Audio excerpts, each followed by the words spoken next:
सब कुछ छोड़ के कहता छोड़ो, हमें क्या करना है, जो मर गए वो मर गए, जो चले गए क्या फर्क पड़ता है, मैं अपना कैरियर बनाता हूं। बड़े सारे लोगों ने लंदन में कैरियर बनाया, बड़े सारे लोगों ने दिल्ली में कैरियर बनाया, लाशों पे कैरियर बनाया। वो भी ऊधम सिंह बना सकता था, लेकिन ऊधम सिंह ने वो कैरियर नहीं चुना। ऊधम सिंह ने एक ऐसा कैरियर चुना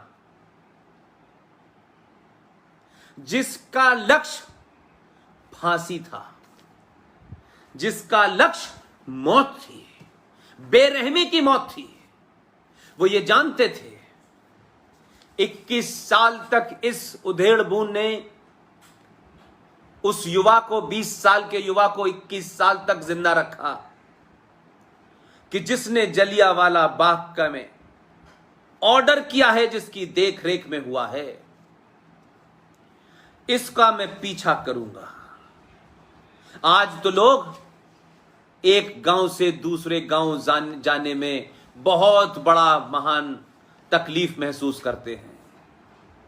वो युवा अपने मन में उस लक्ष्य को लेकर के इंग्लैंड चला गया और इंग्लैंड जाकर के उस आदमी का पीछा करता रहा जिसका नाम मिशेल डॉयर था। और अपने लक्ष्य के प्रति कितना कन्विक्शन उस आदमी में होगा। लंदन जैसी दुनिया, गरीब एक हिंदुस्तानी, कौन कहां पूछेगा, कौन कहां खाएगा, कहां रहेगा, इसका उसको चिंता ही नहीं थी। वो पहुंचा और उसने पूरे लंदन में उस शख्स के ऊपर अपनी निगाह रखी। और एक दिन पता चला 13 मार्च 1940 को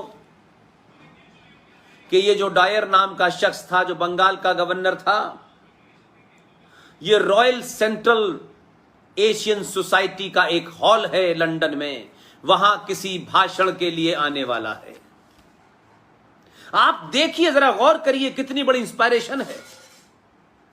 अगर आप अपने लक्ष्य के प्रति, उस वक्त उनका लक्ष्य डायर था, आज आपका लक्ष्य कुछ और हो सकता है, लेकिन ईमानदारी देखिए, कमिटमेंट देखिए।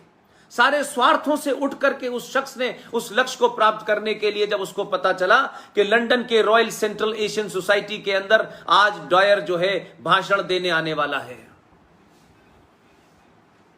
उन्होंने एक मोटी सी किताब खरीदी और उस किताब को इस आकार में अंदर के पन्ने उसके काटे कि जो एक रिवॉल्वर उन्होंने खरीदी थी, वो रिवॉल्वर उस किताब के पन्नों में दब जाए। इस तरीके से रिवॉल्वर रख करके एक खाना बनाया उस किताब के पन्नों का, और ऊपर से उसका कवर करके किताब हाथ में लेकर के वो लंदन के रॉयल सेंट्रल एशियन सोसाइटी के अंदर दाखिल हुए।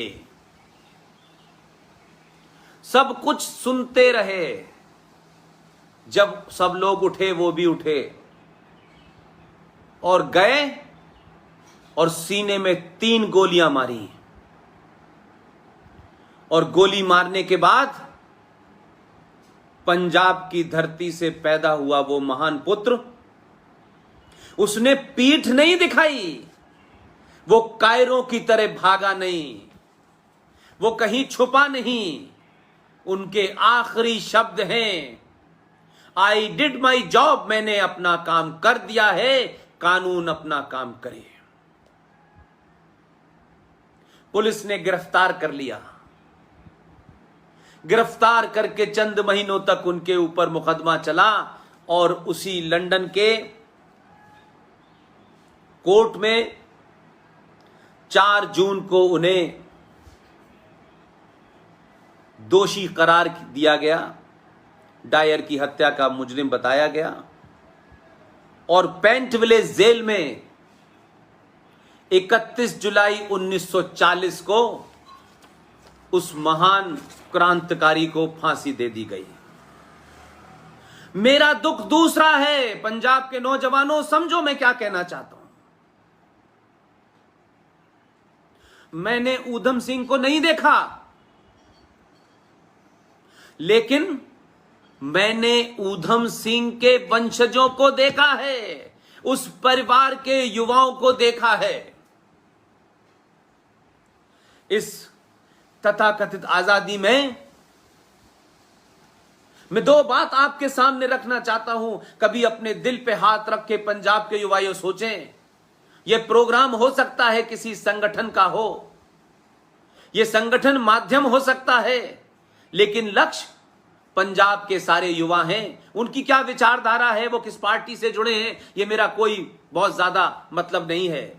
वो पहले भारतीय हैं, वो पहले भारत मां के पुत्र हैं, वो सनातन के पहले पुत्र हैं, उसके बाद किसी पार्टी किसी आइडियोलॉजी के हो सकते हैं। ये आइडियोलॉजी और ये दुकानें होती हैं, मैं इससे ज्यादा नहीं मानता।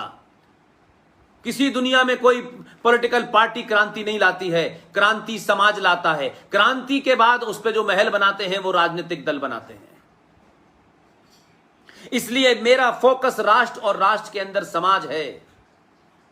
इसलिए मैं ये बार बार कहना चाहता हूं, ऊधम सिंह का नाम बार बार मेरे सीने में क्यों आता है?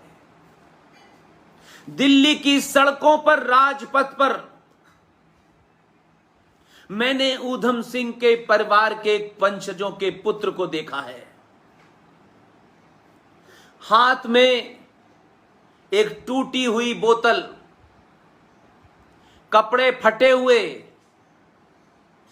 टूटी चप्पल, 40 डिग्री टेम्परेचर पर भारत, इस स्वतंत्र भारत में ये जो राजपथ बना हुआ है, जहां सत्ता के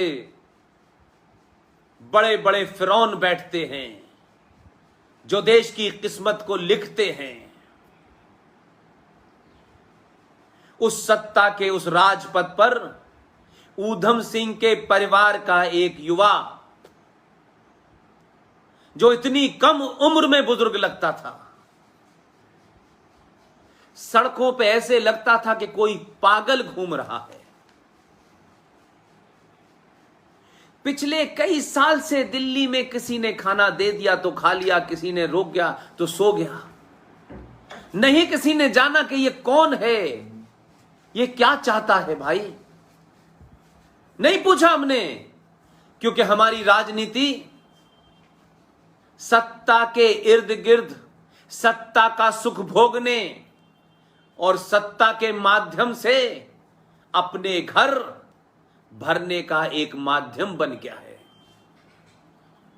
हम सत्ता में आने से पहले बड़े बड़े नारे, बड़ी बड़ी तकरीर करते हैं।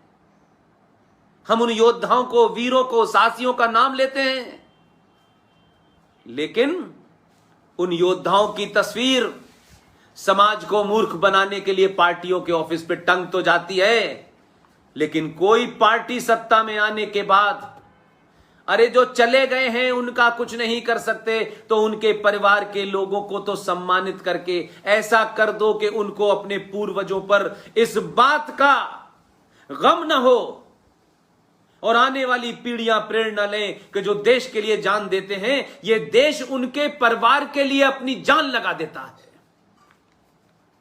ये प्रेरणा नहीं देते हम लोग। वो एक शख्स जो पिछले 4, 5, 6 साल से, आप तो उसकी मृत्यु हुए भी कोई 3 साल हो गए, 3-4 साल हो गए, वो ये कहता रहा कि मुझे एक किसी सरकार की किसी भी ऐसे डिपार्टमेंट में, मैं ड्राइवर ही जानता हूं, मुझे ड्राइवर रख लो, मैं अपने बच्चों को, अपने पिता को खाना खिला सकूं।